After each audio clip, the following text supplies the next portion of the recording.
تو پتہ یہ چلا صرف جاننے سے اگر ایمان آتا تو ابو جہل بھی حضور کو نبی جانتا تھا. میں صرف امین اور صادق کی بات نہیں کر رہا. امین اور صادق تو حضور کو پوری دنیا جانتی تھی, پورا عرب جانتا تھا.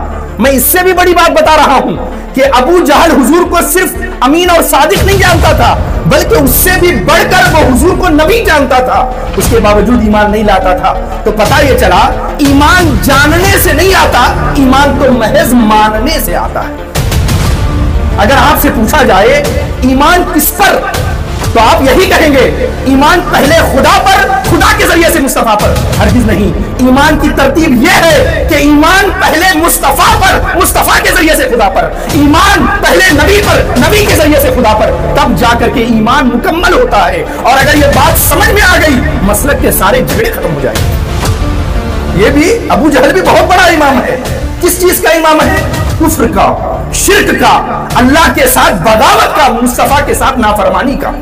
ایسے امام آج بھی بڑے کثرت کے ساتھ موجود ہیں جن کا مشن ہی ہے اللہ کے بندوں کو اللہ کے دین سے دور کر دینا.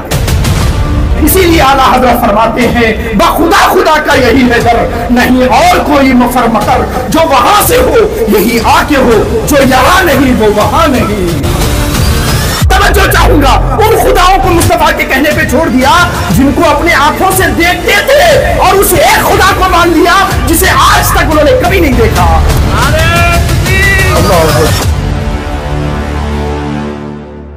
السلام علیکم ورحمۃ اللہ تعالی وبرکاتہ.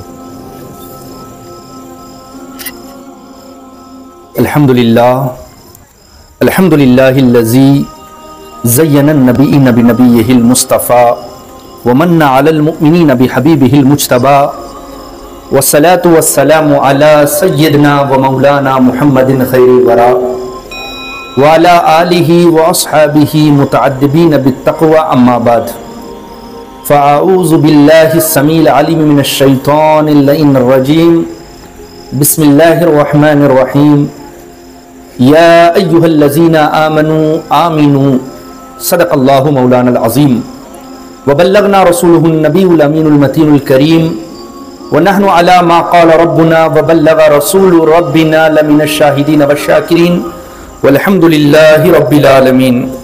حضرات محترم, آئیے کچھ سننے اور سنانے سے قبل ہم اور آپ سارے جہاں کے مرکز عقیدت احمد مختار حضرت جناب محمد مصطفیٰ صلی اللہ علیہ وسلم کی بارگاہ بے کس پناہ میں اپنے عقیدتوں کا خراج بصورت درود پاک پیش کرنے کی سعادتیں حاصل کر لیں. پڑھیں اللہم صلی علی سیدنا کریمنا نبینا مولانا محمد وعلی آل محمد بعدد کل حسنہ و جمالہ وبارک وسلم صلاۃ و سلاما علیک وعلی آلک وصحبک یا رسول اللہ صلی اللہ تعالی علیہ وسلم.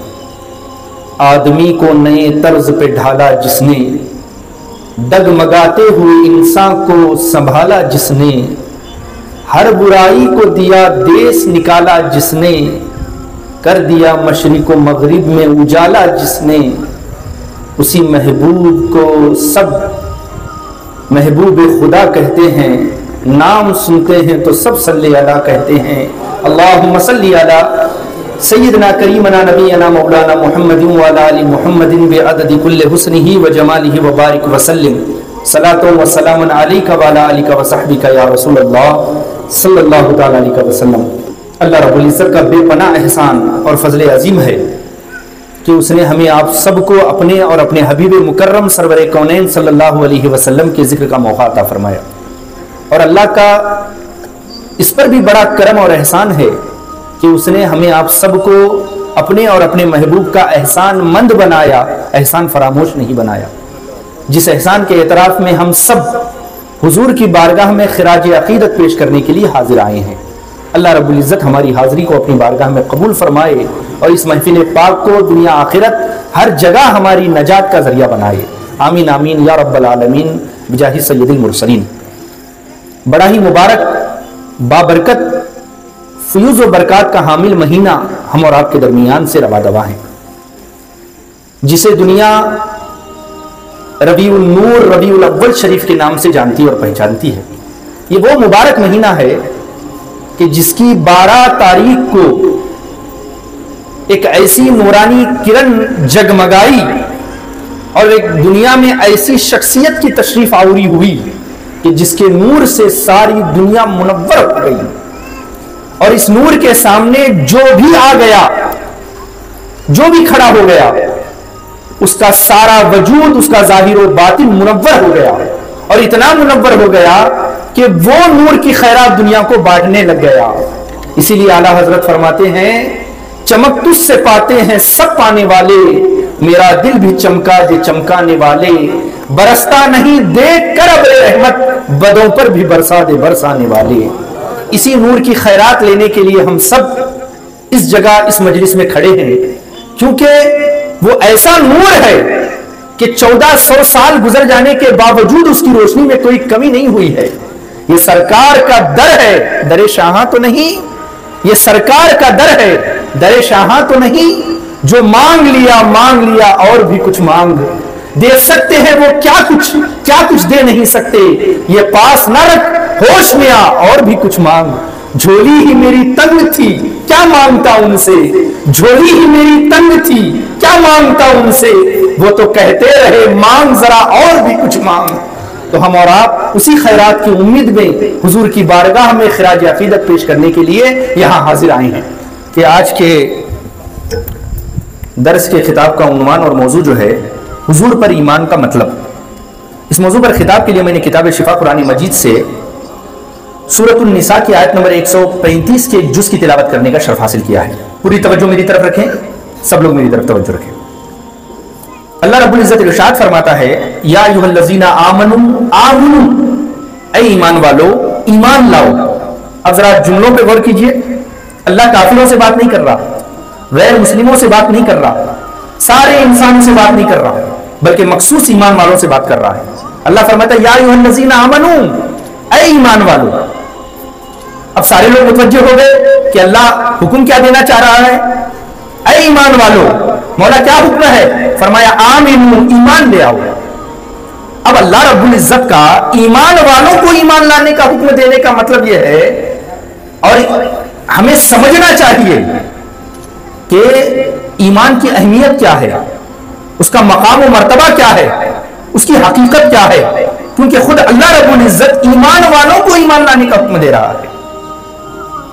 میں بڑی آسان کر کے اپنی گفتگو کو آپ کے سامنے رکھتا ہوں، کیونکہ کوئی عام جلسہ نہیں ہے، مرکز میں آپ آئے ہیں، اگر یہاں سے کچھ لے کر نہیں گئے تو پھر یہاں آنے کا کوئی مقصد نہیں ہے۔ دیکھیے یہ مدارس میں، اسکولوں میں اور کالجز میں جو پڑھایا جاتا ہے اسے علم کہتے ہیں۔ کیا کہتے ہیں؟ علم کہتے ہیں۔ میں آپ حضرات کو علم اور ایمان کے درمیان فرق سمجھاتا ہوں کہ ایمان کسے کہتے ہیں اور علم کسے کہتے ہیں۔ علم کہتے ہیں جاننے کو، کسی بھی چیز کو اگر آپ جان گئے تو یہ علم ہے، اچھی چیز کو جان گئے تو اچھا علم ہے، بری چیز کو جان گئے تو برا علم ہے۔ بہرحال جاننا یہ علم ہے۔ اور رہ گیا ایمان، تو ایمان جاننے کو نہیں کہتے ہیں، ایمان تو فقط ماننے کو کہتے ہیں۔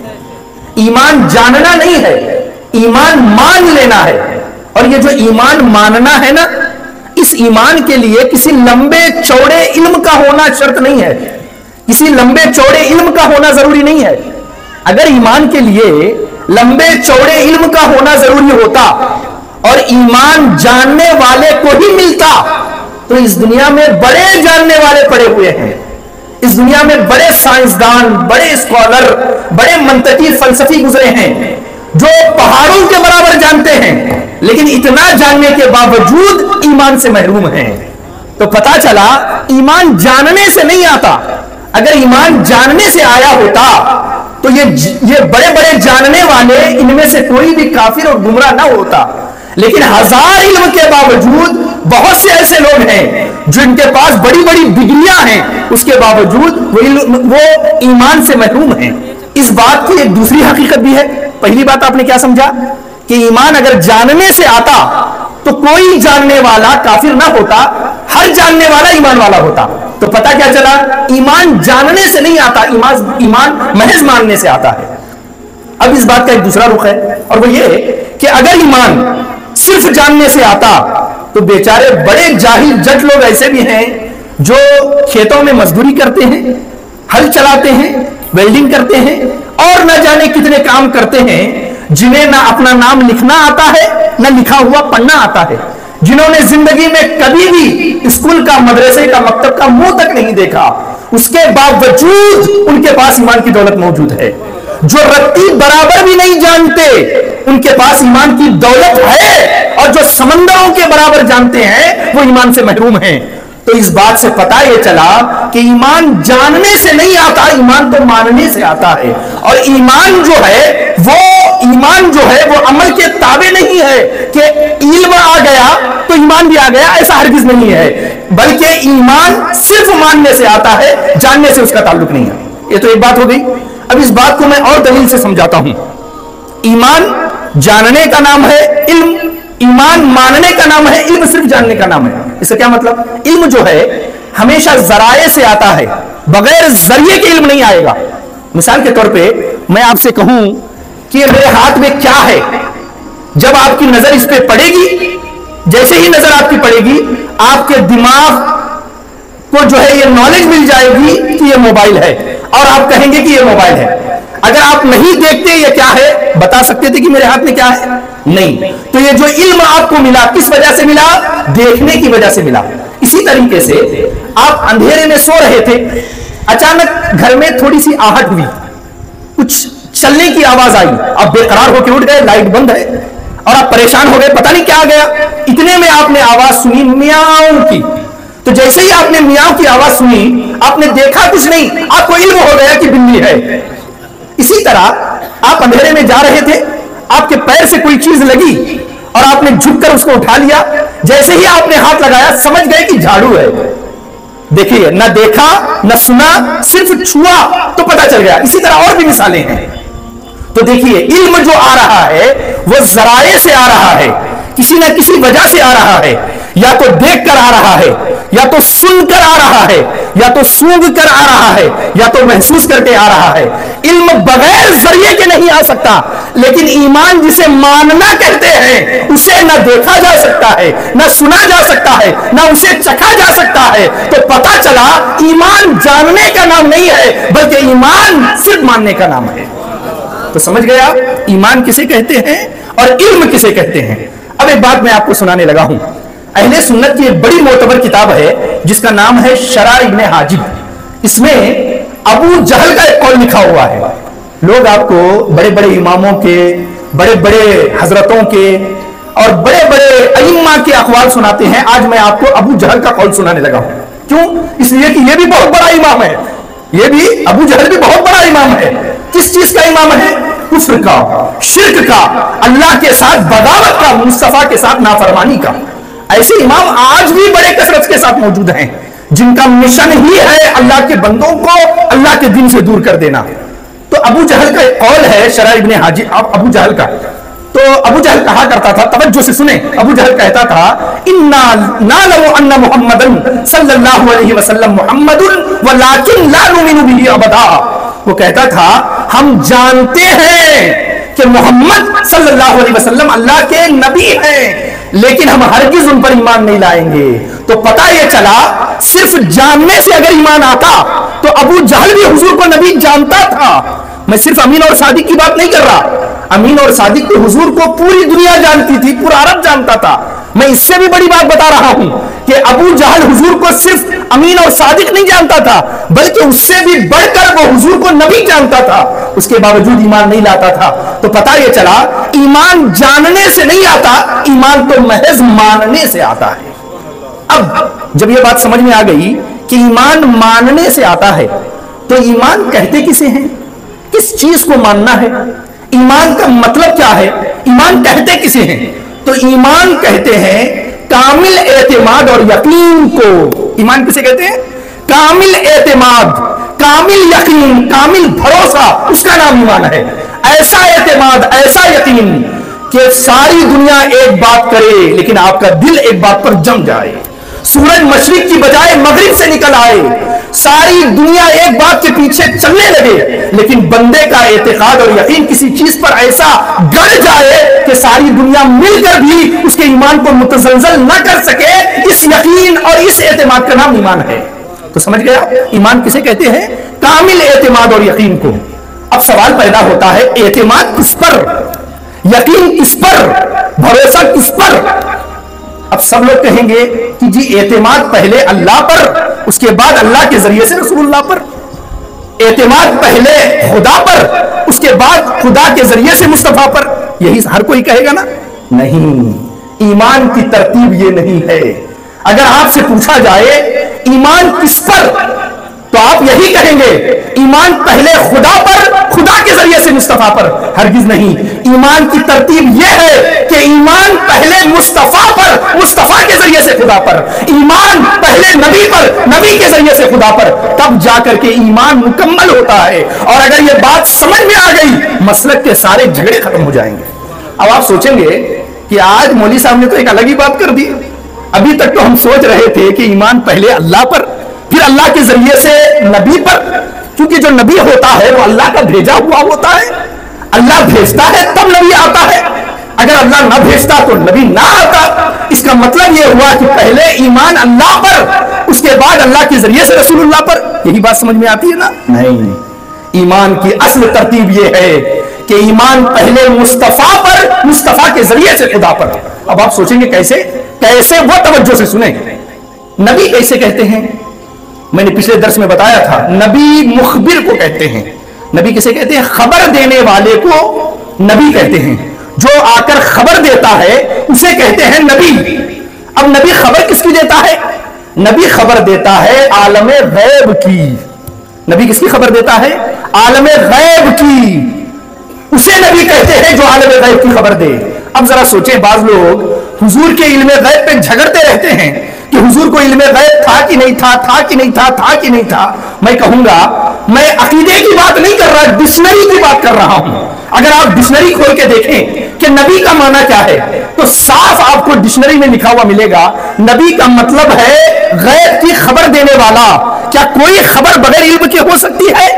ہرگز نہیں ہو سکتی۔ اگر علم ہوگا پہلے تب جا کر کے خبر ہوگی، پہلے علم ہوگا تب خبر ہوگی۔ تو نبی خبر کس کی دیتے ہیں؟ نبی خبر دیتے ہیں غیب کی، عالم غیب کی۔ تو جو غیب سے باخبر نہیں ہوتا وہ حقیقت میں اللہ کا نبی نہیں ہوتا۔ نبی ہونے کے لیے ضروری ہے کہ وہ غیب سے باخبر ہو، غیب کو جاننے والا ہو۔ یہ جو ٹی وی ہے، ریڈیو ہے، یہ بھی خبریں دیتے ہیں لیکن ان کو نبی نہیں کہتے۔ کیوں؟ اس لیے کہ عالم شہادت کی خبر دیتے ہیں، اسی دنیا کی خبر دیتے ہیں۔ لیکن جو نبی ہوتا ہے وہ اس دنیا سے بڑھ کر عالم غیب کی خبر دیتا ہے، اس لیے اسے نبی کہتے ہیں۔ تو یہ جھگڑا ہی ختم ہو گیا۔ یہ تو ایسی بھی بات ہوئی کہ ہمارے قاری صاحب ہیں، کوئی ان سے آ کر کہے کہ حافظ صاحب کیا آپ نے یسن القرآن اور نورانی قاعدہ پڑھا ہے؟ تو آپ یہی کہیں گے بے وقوف، ایک تو ساتھ میں حافظ صاحب کہہ رہے ہو، پھر پوچھ رہے ہو کہ قاعدہ بغدادی یا نورانی قاعدہ پڑھا ہے؟ کیا کوئی حافظ بغیر یسن القرآن پڑھے حافظ ہو سکتا ہے؟ حافظ ہونے کے لیے پہلے یسن القرآن کا پڑھنا ضروری ہے۔ بالکل اسی طریقے سے نبی کا نبی ہونے کے لیے غیب سے باخبر ہونا ضروری ہے۔ جو غیب سے باخبر نہیں ہوتا حقیقت میں وہ اللہ کا نبی نہیں ہوتا۔ تو سمجھ میں آ گیا آپ کو نبی کسے کہتے ہیں؟ جو غیب کی خبریں دے، غیب کی باتیں بتائے۔ تو اب نبی نے خبر دی، کیا خبر دی؟ 360 بتوں کو، لوگ 360 بتوں کی پوجا کر رہے تھے، وہ بھی خانہ کعبہ میں رکھ کر پوجا کر رہے تھے۔ کوئی کہتا یہ لات خدا ہے، کوئی کہتا منات خدا ہے، کوئی کہتا یہ وضو خدا ہے، کوئی کہتا یہ پانی کا خدا ہے، یہ بارش کا خدا ہے، یہ روٹی کا خدا ہے، یہ بچے دینے کے لیے خدا ہے۔ سب کو، ہر کوئی، کسی نے اپنے ذہن سے خدا بنا رکھا تھا۔ اب حضور تشریف لائے، حضور نے فرمایا جاہلو، ان 360 میں سے کوئی خدا نہیں ہے، ان میں سے کوئی خدا نہیں ہے۔ خدا وہ نہیں ہوتا جسے تم بناتے ہو، بلکہ خدا تو وہ ہوتا ہے جو تمہیں بناتا ہے۔ خدا وہ نہیں ہوتا جسے تم اپنی مرضی سے اٹھاتے ہو، یہاں بیٹھاتے ہو، یہاں سے اٹھاتے ہو، وہاں بیٹھاتے ہو، بلکہ خدا تو وہ ہوتا ہے جو تمہیں اپنی مرضی سے یہاں سے وہاں لے جاتا ہے، وہاں سے یہاں لے آتا ہے۔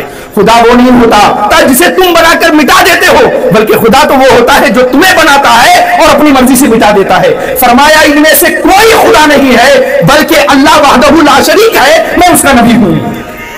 تو اللہ ایک ہے، یہ خبر ہو گئی، اور حضور اس کی خبر دے رہے ہیں۔ اب آپ مجھے بتائیے، حضور صحابہ کے سامنے حضور فرما رہے ہیں کہ ان 360 میں سے کوئی خدا نہیں ہے، خدا ایک ہے۔ صحابہ نے کہا اچھا ان 360 میں سے کوئی خدا نہیں ہے؟ جی حضور ٹھیک ہے خدا نہیں ہے، ایک خدا ہے۔ فرمایا ہاں حضور ایک خدا ہے۔ اب ذرا اپنے آپ کو اس جگہ پر رکھ کر کے سوچئے، اگر کوئی آپ سے کہہ دے کہ اپنا ایک خدا چھوڑ دو تو آپ چھوڑیں گے؟ ہرگز نہیں چھوڑیں گے۔ آپ سے کوئی کہہ دے ایک خدا چھوڑ دو تو آپ چھوڑنے کو تیار نہیں، مگر قربان جائیے ان پر جنہوں نے مصطفیٰ کے کہنے پر 360 خداؤں کو چھوڑ دیا، 360 خداؤں کو چھوڑ دیا۔ اور یاد رکھیے ان کا عقیدہ آپ کے عقیدے سے کمزور نہیں تھا، یہ الگ بات ہے وہ غلط تھے، وہ گمراہ تھے، مگر ایک گمراہ کا بھی عقیدہ اس کے مطابق آپ سے کمزور نہیں ہوتا۔ ایک گمراہ بھی عقیدہ اسی طرح رکھتا ہے جس طرح مومن کا عقیدہ ہوا کرتا ہے۔ آپ ایک خدا کو چھوڑنے کے لیے تیار نہیں، مگر قربان جائیے ان پر جنہوں نے مصطفیٰ کے کہنے پر 360 خداؤں کو چھوڑ دیا، اور ان خداؤں کو چھوڑ دیا، توجہ چاہوں گا، ان خداؤں کو مصطفیٰ کے کہنے پہ چھوڑ دیا جن کو اپنے آنکھوں سے دیکھتے تھے، اور اس ایک خدا کو مان لیا جسے آج تک انہوں نے کبھی نہیں دیکھا۔ نعرہ تکبیر، اللہ اکبر، نعرہ رسالت، جلوہ النبی، نعرہ تکبیر، نعرہ رسالت۔ جو خدا سامنے موجود تھے بچے نہیں ہو رہے ہیں، کس کے پاس جاتے تھے؟ انہی بتوں کے پاس جاتے تھے کہ بچے نہیں ہو رہے ہیں، بچے ہو جاتے تھے۔ یہ تو اللہ کی قدرت تھی، اس کا کرم ہے کہ کوئی غیر کے سامنے بھی سر جھکائے تب بھی اللہ اس کی جھولی بھر دیتا ہے۔ یہ اللہ کی غفاری ہے، ستاری ہے اور رحمانیت ہے۔ بارش نہیں ہو رہی ہے، اس کے پاس جا رہے ہیں اور بظاہر ان کی ساری ضرورتیں پوری ہو رہی ہیں، لیکن کس طرح مصطفیٰ کو انہوں نے مانا تھا کہ مصطفیٰ کے کہنے پر جسے اپنی آنکھوں سے دیکھ رہے تھے ان خداؤں کو چھوڑ دیا، اور جس کو دنیا میں دیکھ ہی نہیں سکتے اس خدا کو مان لیا۔ میں آپ سے پوچھنا چاہتا ہوں کس کے کہنے پہ مانا؟ اب آپ کہیں گے مصطفیٰ کے کہنے پہ مانا، تو مصطفیٰ کون ہے؟ مصطفیٰ مخبر ہیں، خبر دینے والے ہیں، اور خبر کیا ہے؟ اللہ ایک ہے۔ اللہ کو تو کسی نے نہیں دیکھا ہے، یہ خبر ہے، اور خبر دینے والے کون ہیں؟ مصطفیٰ ہیں۔ اب میں آپ سے پوچھتا ہوں، جب بھی کسی خبر کو ماننا ہو تو خبر کو دیکھ کر مانتے ہیں یا خبر کے لانے والے کی بنیاد پر مانتے ہیں؟ آپ خود بتائیے۔ خبر کو جب ماننا ہوتا ہے، کوئی کہتا ہے قاضی صاحب کے سامنے کھڑے ہو کے جی میں نے چاند کو دیکھا ہے، اور گوشت والوں کو چاند چاہیے بھی ہوتا ہے، اس کے باوجود نہیں مانتے، پہلے دیکھتے ہیں خبر لانے والا کون ہے۔ اگر لانے والا صحیح تو خبر صحیح، اگر لانے والا غلط تو خبر غلط۔ اللہ ایک ہے یہ خبر ہے، لیکن اس کا لانے والا کون ہے؟ حضور ہے۔ تو بتائیے پہلے یقین صحابہ کا یا ہمارا خبر پر ہوا یا خبر کے لانے والے پر ہوا؟ پہلے اعتماد اور یقین کس پر ہوا؟ حضور پر ہوا۔ جب حضور کو مان لیا کہ یہ سچے ہیں، کبھی جھوٹ نہیں بولتے، ان کے منہ سے جو نکلتا ہے ہمیشہ حق ہوتا ہے، جب یہ بات مان لی کہ یہ حق ہے، اس کے بعد حضور جو فرماتے چلے گئے وہ دین بنتا چلا گیا۔ حضور نے فرمایا یہ جنت ہے، مان لیا، کبھی دیکھا نہیں، جی حضور جنت ہے۔ حضور نے فرمایا یہ دوزخ ہے، کبھی نظر سے نہیں گزری، فرمایا ہاں حضور دوزخ ہے۔ حضور نے فرمایا والقدر خیرہ وشرہ من اللہ تعالی، تقدیر کی ہر اچھائی ہر برائی اللہ کی طرف سے ہے۔ آج تک مسئلہ سمجھ میں نہیں آیا لیکن مان لیا جی حضور آپ حق فرما رہے ہیں۔ حضور نے فرمایا جب بے عمل قبر میں جاتا ہے عذاب ہوتا ہے، نہ جانے کتنی قبروں کو دیکھا جو قبر ٹھنڈی پڑی ہوئی ہے، اس کے باوجود مان لیا۔ مصطفیٰ آپ فرماتے ہیں تو ہماری آنکھوں کا قصور ہے، آپ کی زبان کا قصور نہیں ہے۔ تو میں پوچھنا چاہتا ہوں یہ یقین یہ اعتماد کس کے کہنے پر آیا؟ اللہ کے کہنے پر آیا یا مصطفیٰ کے کہنے پر آیا؟ مصطفیٰ کے کہنے پر آیا۔ جب بندے نے مصطفیٰ کو مان لیا، اب مصطفیٰ جو فرماتے چلے گئے وہ دین بنتا چلا گیا۔ حضور نے فرمایا اللہ ایک ہے، ہم نے مان لیا اللہ ایک ہے۔ اللہ کے عزت کی قسم اگر حضور فرماتے اللہ ایک نہیں ہے اللہ تین ہے تو تین کو ماننا ہمارا ایمان ہو جاتا، کیونکہ خود اللہ فرماتا ہے وما ينطق عن الهوى ان هو الا وحی یوحی، یہ رسول اپنی مرضی سے کچھ بولتا ہی نہیں ہے، جو بولتا ہے وہ میرا فرمان ہوا کرتا ہے۔ اللہ ایک فرمایا مصطفیٰ نے تو ہمارا ایمان ہو گیا اللہ ایک ہے۔ تو پہلے ہم نے مخبر کو مانا، اس کے بعد جا کر خبر کو مانا، تو یہ ایمان کی حقیقت ہے۔ اسی لیے اعلیٰ حضرت فرماتے ہیں بخدا خدا کا یہی ہے در، نہیں اور کوئی مفر مکر، جو وہاں سے ہو یہی آ کے ہو، جو یہاں نہیں وہ وہاں نہیں۔ یہ ایمان کی حقیقت ہے۔ تو میں عرض یہ کر رہا تھا ایمان کسے کہتے ہیں؟ کامل اعتماد اور یقین کو، اور یقین کس پر؟ یقین پہلے مصطفیٰ پر مصطفیٰ کے ذریعے سے خدا پر۔ اب آپ سوچیں، دیکھیں، اعتماد ایمان کہتے ہیں اعتماد اور یقین کو۔ یہ یقین آتا کیسے ہے، یہ یقین ملتا کیسے ہے کہ جس کے ملنے پہ ہم مسلمان ہو جائیں گے؟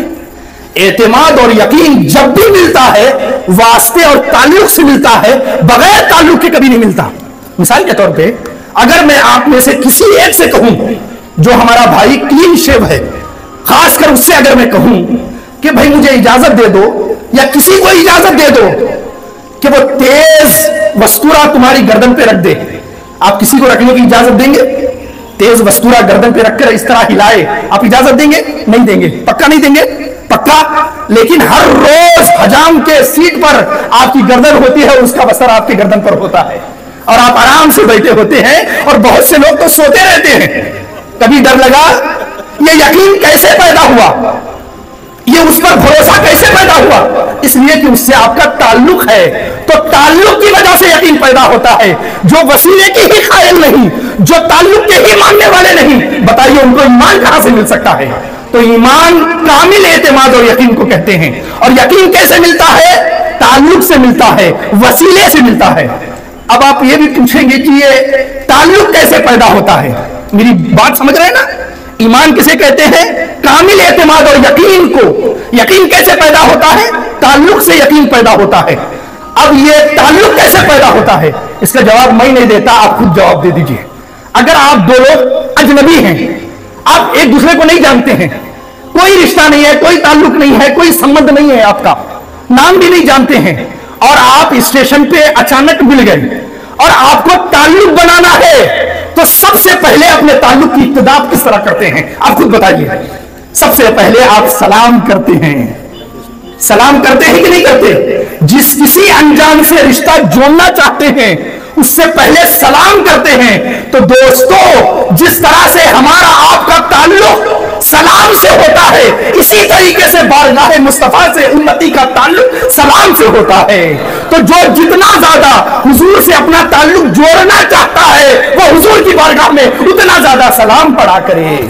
لیکن یاد رکھیے، سلام پڑھنے کے لیے یہ مائک کا ہونا ضروری نہیں، پوری جماعت کا ہونا ضروری نہیں، خاص کر نماز کے بعد کا وقت ہونا ضروری نہیں، بلکہ جب حضور آپ کو یاد ہو جائیں، آپ ان کو یاد کر کے سلام پڑھ لیا کریے۔